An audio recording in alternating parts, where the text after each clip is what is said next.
ஒரு மிக குறுகிய காலச் சந்தையில் பொருட்களின் விலை முதன்மையாக எதைச் சார்ந்துள்ளது? ஏ. தேவை. பி. உற்பத்திச் செலவுகள். சி. நீண்ட கால முதலீடு. டி. அரசாங்க மானியங்கள். சரியான பதில் ஏ. தேவை. சரியான விடை ஏ. சோகஸ்மெலி மிக குறுகிய காலச் சந்தையில் விநியோகம் நிலையானது என்பதால் விலையை தீர்மானிப்பதில் தேவை டிமாண்ட் முக்கிய பங்கு வகிக்கிறது. தேவை அதிகரித்தால் விலை உயரும், தேவை குறைந்தால் விலை உடனடியாக வீழ்ச்சியடையும். சமத்துவம் இருக்கும்போது எது இல்லாமல் போகிறது? ஏ. பாகுபாடு. பி. சிறப்புரிமைகள். சி. முடியாட்சி. டி. சட்டத்தின் ஆட்சி. சரியான பதில் பி. சிறப்புரிமைகள். 3. சமத்துவம் என்பது ஒரு சமூகத்தில் யாருக்கும் பிறப்பின் அடிப்படையிலோ அல்லது அந்தஸ்து அடிப்படையிலோ சிறப்புரிமைகள் வழங்கப்படாமல் இருப்பதை உறுதி செய்கிறது. இது அனைவருக்கும் சமமான வாய்ப்புகளை வழங்குவதை நோக்கமாக கொண்டது. முதலமைச்சர் சட்டமன்றத்தில் பெரும்பான்மையின் நம்பிக்கையை இழந்தால் என்ன நடக்கும்? ஏ. அவர் ஒரு இடைக்கால முதலமைச்சராகிறார். பி. அவர் புதிய தேர்தலுக்கு அழைக்க வேண்டும். சி. அவர் ராஜினாமா செய்ய வேண்டும். டி. அவர் ஆளுநரிடம் முறையிடலாம். சரியான பதில் சி. அவர் ராஜினாமா செய்ய வேண்டும். முதலமைச்சர் சட்டமன்றத்தில் பெரும்பான்மையை இழந்தால் கூட்டு பொறுப்பு விதியின்படி அமைச்சரவை கலைக்கப்பட்டு அவர் உடனடியாக ராஜினாமா செய்ய வேண்டும். அவர் ராஜினாமா செய்ய மறுத்தால் ஆளுநர் அவரை பதவி நீக்கம் செய்யலாம். அதிகாரங்கள் பகிரப்பட்டிருந்தாலும் இந்தியாவில் இறுதி முடிவெடுக்கும் அதிகாரம் எந்த அரசாங்கத்திடம் உள்ளது? ஏ. உள்ளாட்சி அமைப்புகள் லோக்கல் கவர்மெண்ட்ஸ். பி.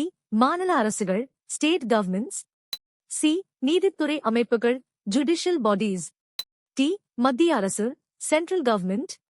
சரியான பதில் டி. மத்திய அரசு சென்ட்ரல் கவர்மெண்ட். சரியான விடை டி. சோகஸ்மெலி இந்திய அரசியலமைப்பு கூட்டாட்சி முறையை கொண்டிருந்தாலும் மத்திய அரசுக்கு அதிக அதிகாரங்களை வழங்குகிறது. யூனிட்டரி பயஸ். அதிகாரப் பகிர்வில் முரண்பாடு ஏற்படும் போது அல்லது தேசிய நலன் சார்ந்த விஷயங்களில் மத்திய அரசின் முடிவே இறுதியானது.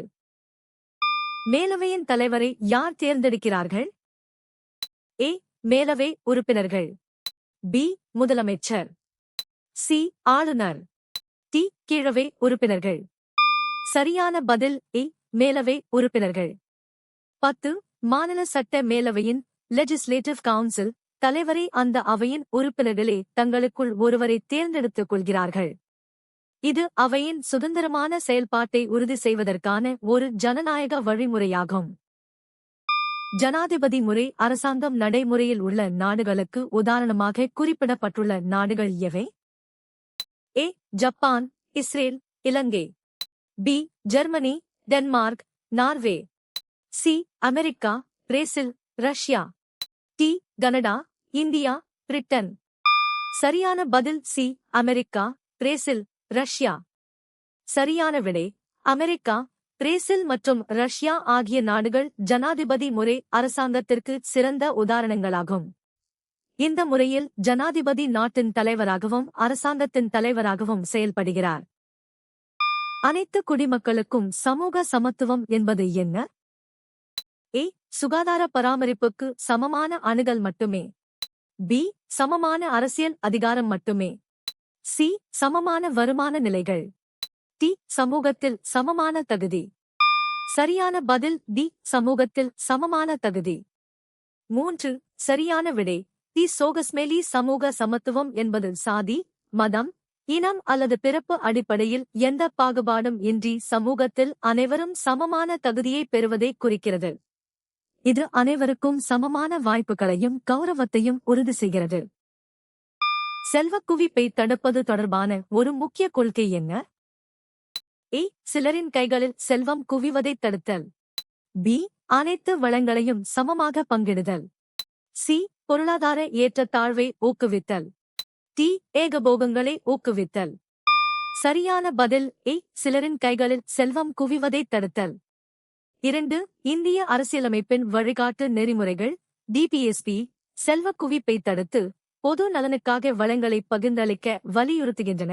இது பொருளாதார நீதியை நிலைநாட்ட உதவுகிறது. சமத்துவத்தை உறுதி செய்வதற்காக நாடுகள் எதற்கு அதிக கவனம் செலுத்துகின்றன? ஏ. அறிவியல் ஆராய்ச்சி. பி. மனித உரிமைகள். சி. சர்வதேச வர்த்தகம். டி. கலாச்சார பரிமாற்றம். சரியான பதில் பி. மனித உரிமைகள். சரியான விடை பி. மனித உரிமைகள். விளக்கம்: அனைத்து குடிமக்களுக்கும் அடிப்படை உரிமைகள் மற்றும் கண்ணியத்தை உறுதி செய்வதன் மூலம் மட்டுமே சமூகத்தில் சமத்துவத்தை நிலைநாட்ட முடியும் என்பதால் நாடுகள் மனித உரிமைகளில் அதிக கவனம் செலுத்துகின்றன. எந்த படையின் ஆணையம் அதிகாரிகள் பயிற்சி பள்ளியில் OTS பயிற்சி பெற்றது? ஏ. எல்லை பாதுகாப்பு படை BSF. பி. சிறப்பு சேவை பணியகம் SSB. சி. மத்திய தொழிலக பாதுகாப்பு படை CISF. டி. இந்தோதிபெத்திய எல்லை காவல் படை ITBP. சரியான பதில் டி. இந்தோதிபெத்திய எல்லை காவல் படை ITBP. சரியான விடை டி. சோகஸ்மேலி 1962-இல் உருவாக்கப்பட்ட இந்தோதிபெத்திய எல்லை காவல் படையின் ITBP அதிகாரிகள் ஆரம்ப காலங்களில் சென்னை அதிகாரிகள் பயிற்சி பள்ளியில் ODS பயிற்சி பெற்றனர். இது இந்தியாவின் ஒரு முக்கிய துணை இராணுவ படையாகும். எந்த வகையான சமூகங்கள் பொதுவாக உள்ளாட்சி சுயரசாங்கங்களால் நிர்வகிக்கப்படுகின்றன? ஏ. கிராமங்கள், நகரங்கள் அல்லது மாநகரங்கள். பி. சர்வதேச பகுதிகள். சி. முழுமையான நாடுகள். டி. பெரிய மாநகர பகுதிகள் மட்டும். சரியான பதில் ஏ. கிராமங்கள், நகரங்கள் அல்லது மாநகரங்கள். சரியான விடை உள்ளாட்சி அமைப்புகள் என்பது ஒரு குறிப்பிட்ட சிறிய பகுதியில் வாழும் மக்களின் தேவைகளை அவர்களே பூர்த்தி செய்து கொள்ளும் முறையாகும். இது கிராம ஊராட்சிகள், நகராட்சிகள் மற்றும் மாநகராட்சிகள் என பிரிக்கப்பட்டு நிர்வகிக்கப்படுகிறது. வி. கிருஷ்ண மேனன் அணிசேராமையின் தத்துவ அடிப்படையை உருவாக்கிய உரையை எங்கு நிகழ்த்தினார்? ஏ. ஐக்கிய நாடுகள் சபை யுனைடெட் நேஷன்ஸ். பி. பாண்டங் மாநாடு பந்தங் கான்ஃபரன்ஸ். சி. இந்திய நாடாளுமன்றம் இந்தியன் பார்லிமெண்ட். டி. பெல்கிரேட் உச்சிமாநாடு பெல்கிரேட் சமிட். சரியான பதில் ஏ. ஐக்கிய நாடுகள் சபை யுனைடெட் நேஷன்ஸ்.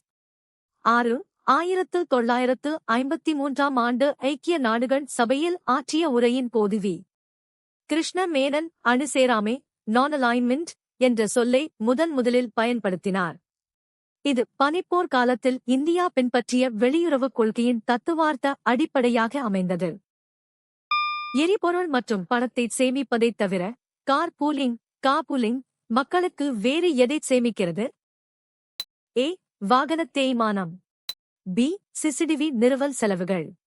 சி. நேரம். டி. சாலை பராமரிப்பு செலவுகள். சரியான பதில் சி. நேரம்.